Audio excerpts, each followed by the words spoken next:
So, anybody have fun out there today? That was something, wasn't it? I mean, over the last few hours, I'm sure some Mizzou fans really enjoyed themselves. And hey, maybe you get to enjoy yourselves a little bit more as we run down the takeaways of today's border war. Andy Humphrey here, KTGR from the Big Show. This is the knee-jerk reactions. This used to be a column, but now it's a live video, and hope you guys enjoy it as we stream live here on YouTube. And if you're watching this back or listening to this, you've probably been celebrating quite a bit after Mizzou gets the job done in a seesaw type of game. But let's be honest, the border war shouldn't be any other way, especially the first one back in 14 years. I think you very well could have expected a game like this. The way that it went, the way it started out, maybe not all that great, but look, doesn't matter. We'll get to it. It did not matter what the score was going to be or by how much you won by. You just needed to win. That's it. Like, you can make referendums on whether you weren't good enough to sustain enough drives and that they should have won by more. And if you translate this to other opponents in the SEC, like, you maybe don't get the job done. Doesn't matter. And it honestly shouldn't matter just for this rivalry, because that's kind of the case in college football for everybody. You have 12 weeks where you don't play exactly the same every single week. You have up weeks, you have down weeks, and you just try to limit the downsides as much as possible for the remainder of the season. And the great teams do that more often. The not so great teams don't. And it's still early on. We don't know if Mizzou's a great team yet, but it did not matter today. Like, today, you just needed to beat the team on the other side by any means necessary. By 1 point, by half a point. It's not possible, but if that was going to be enough, that was going to be enough. And Mizzou was able a 42-31 victory over the Kansas Jayhawks. And we're ready to break it down here with the knee-jerk reactions. You can leave a comment here on our YouTube channel as we roll along. Let us know what you thought about this contest. We'll get to some of those. We'll put them up on the screen if you leave them. And, I know you're probably out there just celebrating the fact that Mizzou got a win over Kansas in the first meeting in 14 years between these two sides. It should be played every year. I think we all agree upon that. But let's get into it. I mean, this game was wild, but ultimately it was ball control that won the day. And this just is bore out in the stats today. I am astounded by these discrepancies and astounded that Mizzou didn't win by more points. Now, obviously, the circumstances changed throughout the game, but look, this is just a breakdown. Like, Mizzou ran 86 plays to Kansas's 48. They held the ball 40 minutes, 27 seconds. Kansas, 19 minutes, 33 seconds. Total offense, Mizzou, 595 yards. Kansas, 254. That's more than double total offense. Pass yards, Mizzou, 334. Kansas, 223. A little more even there, but still more than 100 yards difference in favor of Mizzou. Rushing was not even a contest today. 261 for Mizzou, 31 for Kansas. Like, that's the main thing to take away from all of this. Like, Mizzou able to control the line of scrimmage in run plays much better than Kansas was. And whether Kansas just decided, look, for whatever plays that we have in our repertoire, we just need to abandon the run a little bit and just let Jalen Daniels, forgive me if I maybe slipped the tongue a few times. I've seen both quarterbacks on Mizzou's field over the last few years or so. This one decidedly went a lot better for Mizzou fans than the last one did. Either way, Kansas certainly seemed to go away from the run later in the game, so that kind of lent to that. If they were in a position where they would have liked to run the ball a little more, they probably don't finish at 31. Sack yardage also kind of factored into that. But even when you take the sacks out, Mizzou averaged 6.5 yards per carry, Kansas 3.5. Like, that's still a huge difference. And ultimately it led to Mizzou being just a tick under 7 yards a play and Kansas being at 5.5. And Mizzou ran almost twice as many more plays than Kansas. So, like, you see how all of that adds up. You're winning that game like 99% of the time. I saw, I believe Brandon Kiley, shout out, 101 ESPN in St. Louis. I think he tweeted out the fact that he's really looking forward, and I'm looking forward to Bill Connolly's win expectancy percentages, essentially, like just looking at the raw stats, how each team tabulated their offense, their defense, how plays went, success rate, things like that. And just based off of that discrepancy, how often do you expect a team to either win or lose in those situations? And like Mizzou probably wins that with those numbers 95% of the time, at least, I think. I'm not a math expert. I'll wait for Bill's algorithm to come out and see what it says there. But, I mean, this game was close because of a few things just not going Mizzou's way very early on. The lost fumble by Bo Prabula. You give up some, drives defensively where Jalen Daniels is able to carve up some zone defenses, hit some explosive plays. They hit a few over the top. And then eventually they kept going to them, but Jalen Daniels just wasn't able to complete as many of those because those are still very hard passes to have come off. So in the end, like the ball control won the day, and that comes straight to Mizzou's ability to run the football. Ahmad Hardy had 25 carries, and I believe that was definitely a requisite number for him to get to. Would have been fine with him carrying it even more times, honestly. Went for 112 yards, had a touchdown. That was the 32-yarder that he scampered in for very early on. Averaged 4.5 yards a carry. Like, that's exactly what you needed out of him. And then Jamal Roberts, man. Like, you can be surprised by the 63-yard run that he had towards the end, and surprised maybe by him taking a few more carries than maybe a lot of us expected when Mizzou goes out and gets Ahmad Hardy from the portal, and they see how tough of a runner he is and how he's so young and probably has a lot of life left on those legs. So you try to ride that horse as much as possible and just let him be your bell cow. And he probably still will be that for Mizzou eventually this season. But I said from the beginning, even before Mizzou's first game, Jamal Roberts is going to play a very key role for this team this year. There's a reason why he was listed as a co-starter on the depth chart before the season by Eli Drinkwitz at running back, because he's been with this team. He showed flashes last year, and regardless of the fact of what happened in the portal this year, Mizzou essentially lost Kewan Lacey and added Ahmad Hardy to the mix. Regardless of who that was going to be, like Jamal Roberts is going to play a good amount of snaps and get a good amount of carries. And he made the most of them today too, even without the 63-yard run. You take that out, he's got 12 carries for 80 yards. That's good. That's really good from a guy like him. So you obviously love that he had that moment towards the end, and like Mizzou had several key plays like that to ice away this game and really stay in this game. But it was a testament to how they were able to just stick with it, even when times got tough, even when they got down 15 early in the game. They didn't go away from the run. They didn't shy away from it. And especially when they lost the lead late, I believe that was in the fourth quarter, when Kansas went up by 3, drove right down the field for like a 90-plus yard drive, still didn't go away from it. Mizzou, of those 87 plays, they still ran it 47 times. Bo Prabula passed it 39 times. So you're still seeing a good balance, I think, of the amount of extra opportunities that Mizzou's offense got. They still didn't shy away from what the balance should have been in this game, and that's riding those two guys, Ahmad Hardy and Jamal Roberts. And the offensive line did well enough. I think there were maybe a few things left to be desired from them in some areas, but look, they weren't all that noticeable today to me. And whenever you're not noticing your offensive line, that's a good thing.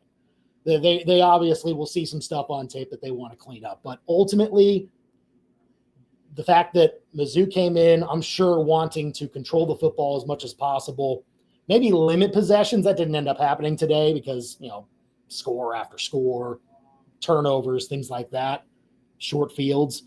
I mean, Mizzou was still very clearly the dominant force in a lot of those offensive categories, even when Kansas started to sustain some drives themselves. Like, that's the story of the game right there. Mizzou still needed to kind of squeak it out in the end, but I'm sure they would have been even more disappointed if they had lost that game based on the fact that those numbers were where they were, just outpacing Kansas on offense 2-1, and you get to nearly 600 yards. That's pretty impressive. And then what also led to that, what led to Mizzou getting so many possessions and getting so much ball control, having so many plays, there may be in a few more third and fourth downs than they would have wanted to be, but situationally they were above average. And that's what you need to be in these types of games. 10 of 19 on third down, 4 of 5 on fourth down.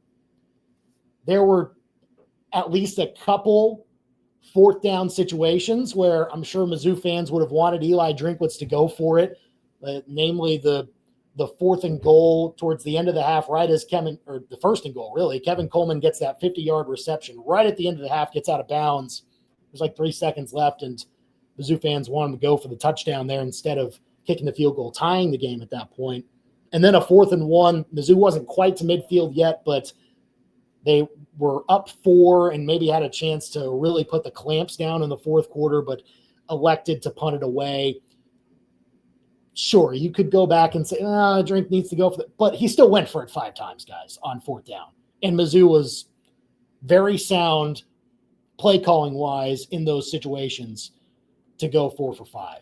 And then staying out of a lot of those situations, going 10 of 19 on third down. Again, you probably wouldn't want 19 third downs to deal with. But again, I think that's more of a byproduct of Mizzou's style today, maybe running the football a little bit more. It wasn't like they were in too many tough third down situations where they're behind the sticks. It was a lot of third and medium, maybe third and short.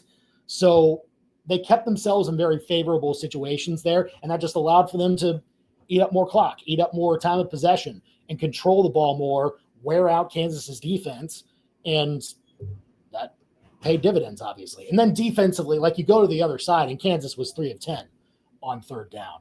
So defensively, Mizzou was able to bow up in those key situations to put Kansas on the back foot and allow their offense then to operate after that. Now, Kansas still went for a couple of fourth downs and got both of them.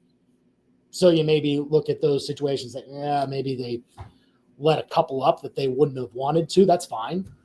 That's going to happen throughout the course of a game.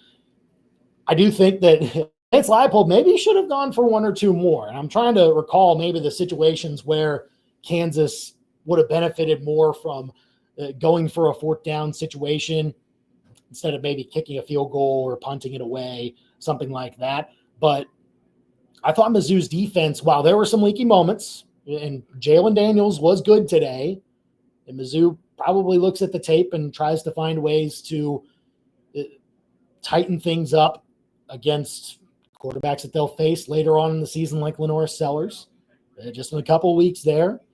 So I think there's still some things to work on, but the situational battle was also going to be key. That also comes down to turnovers too. I mean, Bo Prabula had that early turnover, but Mizzou's still able to essentially get it back with it doesn't quite go down as a turnover in the stat sheet, but you're getting points and you're getting the ball back. It was a sack fumble forced by Zion Young, and even though Mizzou didn't quite recover they still get points out of it. I kind of put it in the book as a turnover anyway, which if you do, then Mizzou wins the turnover battle today with the Dalen Carnell interception at the very end where he tightropes the sideline, makes that unbelievable dive and catch on the pick. So basically win the turnover battle. If at best it's even, and then third downs, you dominated that department against the Jayhawks. You go for several fourth downs, and Drinkwitz talked about making sure that they didn't put Robert Meyer in some too high pressure situations. And look, I think that's understandable.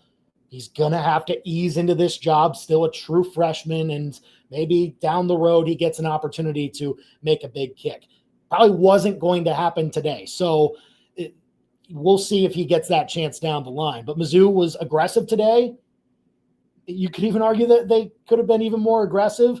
But I think if you're criticizing Eli Drinkwitz after that, like, look at how many times he went for it and how successful it was. Like, Mizzou made the right decisions. And ultimately, the final score was the final score. So they won the situational battle, no doubt about that.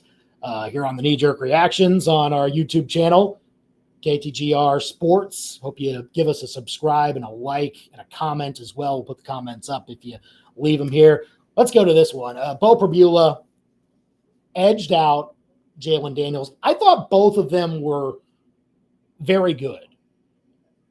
I mean, you look at Jalen Daniels, and I thought the game plan that Mizzou should have had against him, and I think they followed it. Don't let him out. Don't let him beat you with his legs, because then you're just kind of asking for trouble. You're asking for the uncertainty later in the game of, is he going to run it? Is he going to pass it? Mizzou was very well disciplined in their pass lanes, almost too disciplined at times, because it made for maybe a cleaner pocket for Jalen Daniels in some situations than Mizzou maybe would have liked, but maybe they were just a little too concerned with heading after him, missing, and then he gets free off the edge, and now he's running for space for a few minutes. But look, I thought the plan was to just let him beat you over the top, and just that's the way that you at least limit the damage. You limit a lot of the explosive plays for this game. Well, it turns out Jalen Daniels knows how to make explosive plays with his arm too. He passed it very well today, 18 of 30, 223 yards, had two touchdowns, and of course that late interception where he's just trying to make a play. He's trying to throw it away, honestly, and Kansas is down 11 at that point. Like, you don't really necessarily count stats towards that point anyway when the game is basically in hand. But he played well, I think, overall.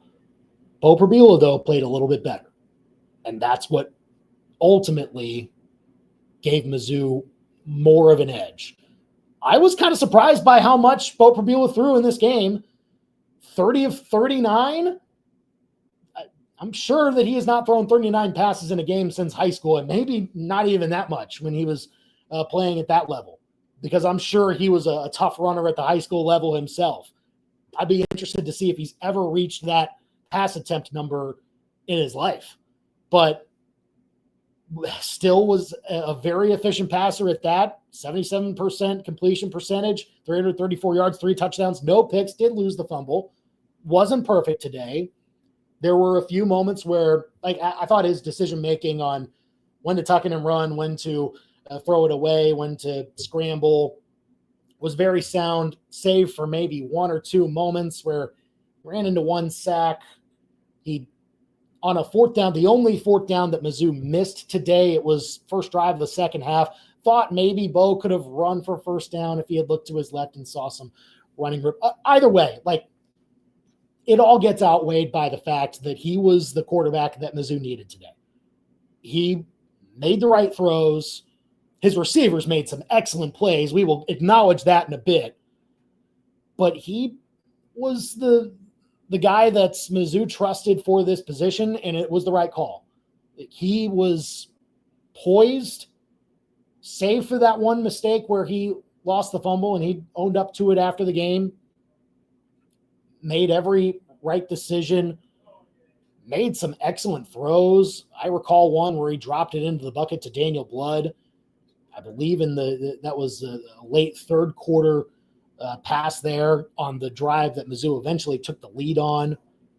And like, you knew that Mizzou had a special player when he started to do what he did against Central Arkansas. You wanted to see what it looked like with a step up in competition. And this is what it looks like. There will be more steps up. We'll wait to see what that looks like. Again, still some work to do for Bo Pribula on how that could look for those games, but the exact quarterback that they needed today. That's all that matters. Like, you beat Kansas, and you did it with in shootout fashion. Quarterback deserves a lot of credit for that. Run game was what you built upon foundationally, but it allowed Bo Prabula to have the openings for the throws, and he made most every play. Now, there was a reason why he had such a great completion percentage. Like, he allowed his receivers to make some plays too, and boy, did they. I mean, let's start with Kevin Coleman. 10 catches, 126 yards, a touchdown, targeted 12 times. He had 62 yards after the catch. So the air yards and the yards after the catch were pretty even there, but clearly you've known Kevin Coleman to be, even for his days at other colleges, his first year at Mizzou, but knew exactly what kind of explosive playmaker he could be. Showed that by essentially putting them deep into field goal range towards the end of the half, making Eli Drinkwitz, I'm sure, think about going forward to get a touchdown to take the lead. Ultimately, he went for the tie, got the 3 points, and it paid off. Mizzou got more points than Kansas today.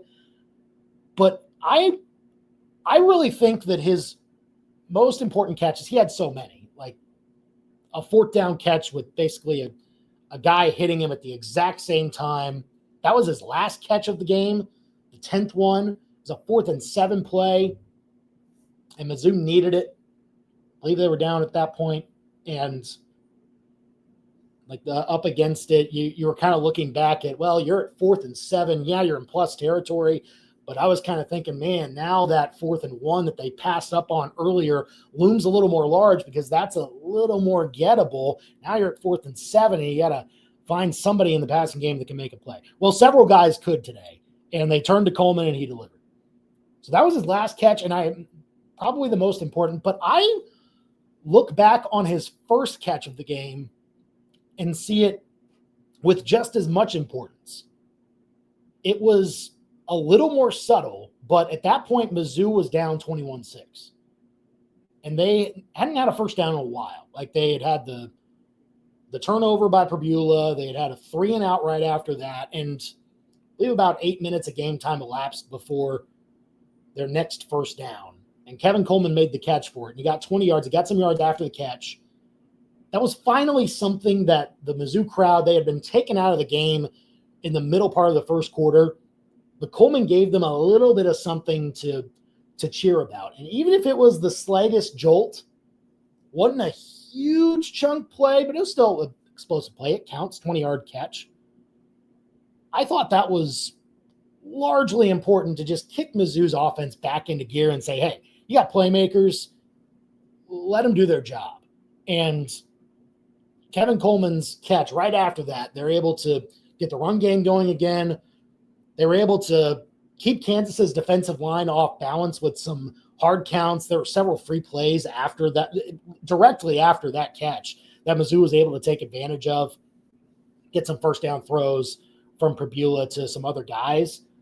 So I kind of look back at that catch as a very key turning point, as subtle as it might have been for Mizzou's offense, that Kevin Coleman made. His first catch of the game for 20 yards on Mizzou's, what was that, their 4th possession of the game, to essentially get them to midfield, move the chains for the first time in a while, and say, okay, we've got this.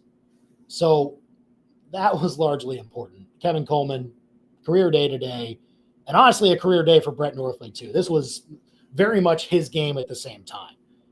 I think we've been waiting for this for the last couple of years or so. The only game that I think Northfleet has had like this was maybe 2 years ago against Arkansas, when he scored 2 touchdowns in like a matter of 15 seconds or something like that because of a turnover deep in the red zone, and Mizzou just goes straight back to him for another touchdown catch. And he didn't have a ton of yardage that day, but 2 touchdowns, that's a day to remember. 2 more touchdowns today, 7 catches for 76 yards. And he was a weapon. He was a factor. He was a threat. And that, I think, is what we've been waiting for. Maybe last year didn't quite happen because he was dealing with injury for most of the season. He was still playing a lot of games, but don't know how much Mizzou would have been able to comfortably use him because maybe he was playing under 100% for a lot of the season, but feeling good this year. And look, when he is playing like that, Mizzou's offense is different. Like, you add another layer to it. When he can split out in the flat, you can roll guys out.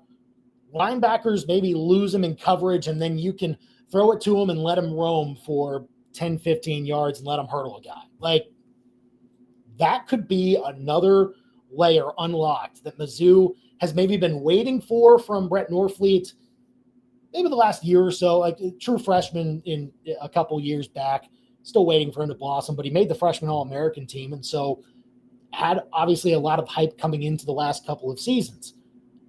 Now, after this game, if he's starting to become this type of pass catcher as a tight end for Mizzou's offense, there can be some new heights reached. And we saw the first real glimpse of that from Brett Norfleet today.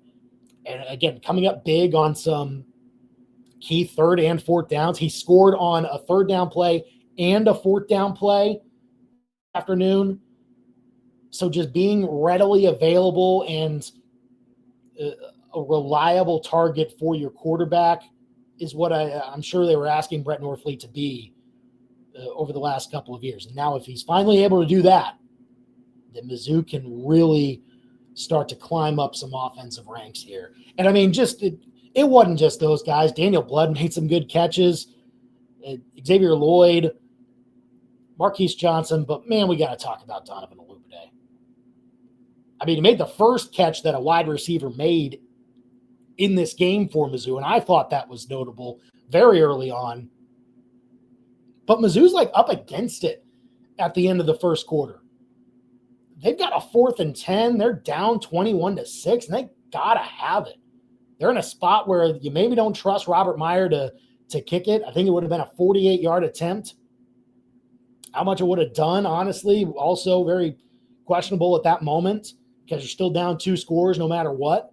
So needed somebody to make a play on a 4th and 10, and Olubade's between a couple of DBs for Kansas, and I have absolutely no clue how he hauled it in with one hand along the sideline. I think got a couple of feet down and made the grab in a huge spot for a first down. For a true freshman to do that in the biggest game, I'm sure, of his life, the magnitude of this one, that's next level, man. And I can't wait to see how much more of Donovan Olubade Mizzou's staff tries to unlock this season. You don't have to wait. Like, you know he can play at this level right now. He just did it in a Power 4 game. The stat line, not huge, obviously. 3 catches, 29 yards. But, like, that catch is proof of the type of receiver he can be for you going forward. And, man, that could be something that Mizzou greatly benefits from. So, an unbelievable catch to save Mizzou's drive in a drive where they needed to have it. They finished that off with the Kevin Coleman touchdown on another 4th down play. Mind you, on 4th and short, they were inside the 5-yard line, and a great play call to get it done. So, like, all in all, the pass catchers today were a huge part of why Mizzou stayed in this game and were able to ultimately win it. And look, to close this out, like, guys, they won. Who cares by how much? There's probably not a lot of people doing this right now. I saw a little bit of it during the game of like, man, if we're doing this against Kansas, what's going to happen against South Carolina or Alabama or on the road against anybody? Who cares, man? Like, 1-point win feels like 20 in this rivalry. Does not matter how much you won by. We talked on the Big Show Hall this week. Only words you need are Mizzou money line. Now they got the cover as well. Shout out Jamal Roberts for that. In your jurisdiction of legality, of course. But this is the first one back in 14 years. It was just gonna mean a little bit more because it was going to feel a little bit better than it usually does in this rivalry for the winner and a little bit worse for the loser.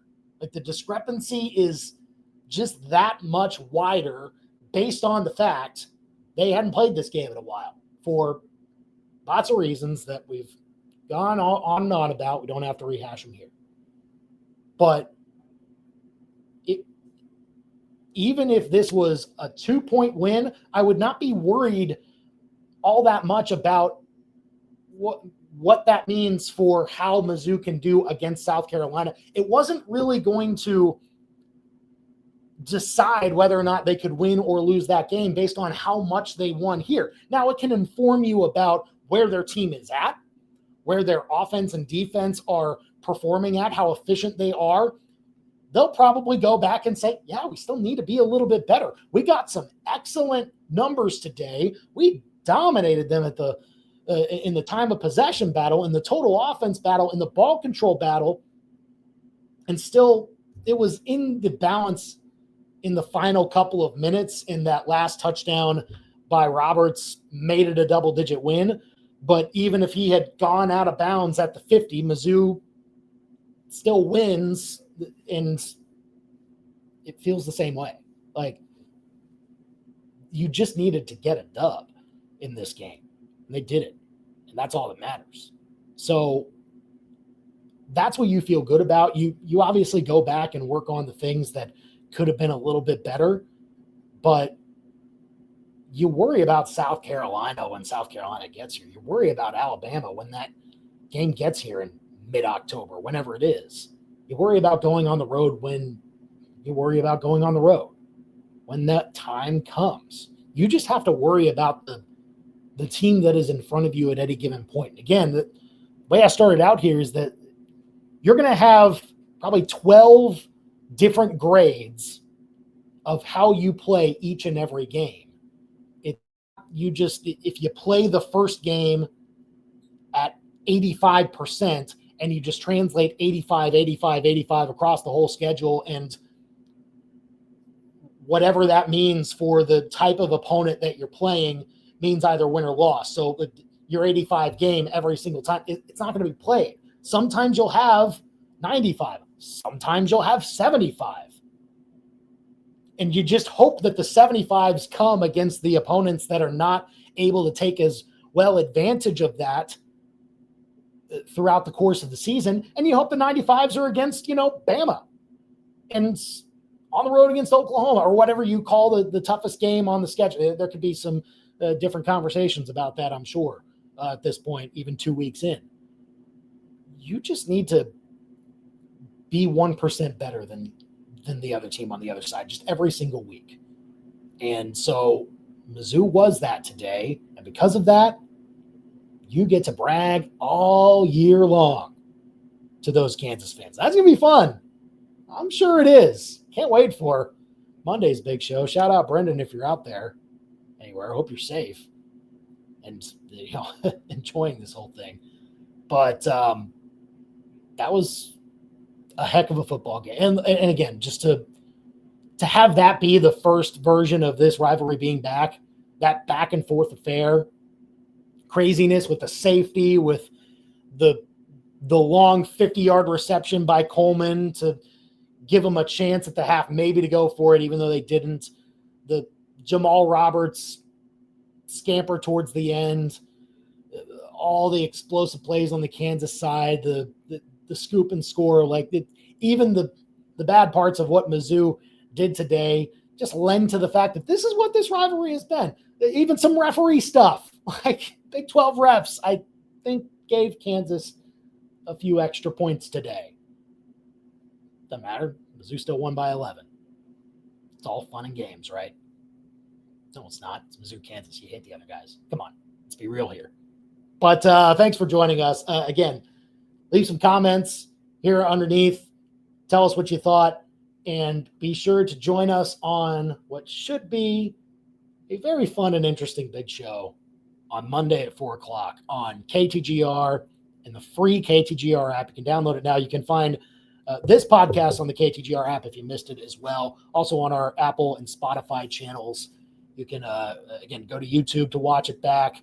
And if you missed any of the big show, you can listen to that. We also stream the big show live right here on YouTube, so you can catch it here if this is where you're watching. But yeah, that was fun. And we'll see what that happens. They should beat Louisiana next week. Like, it's an afterthought at this point. You celebrate this one. You do make sure you turn the page.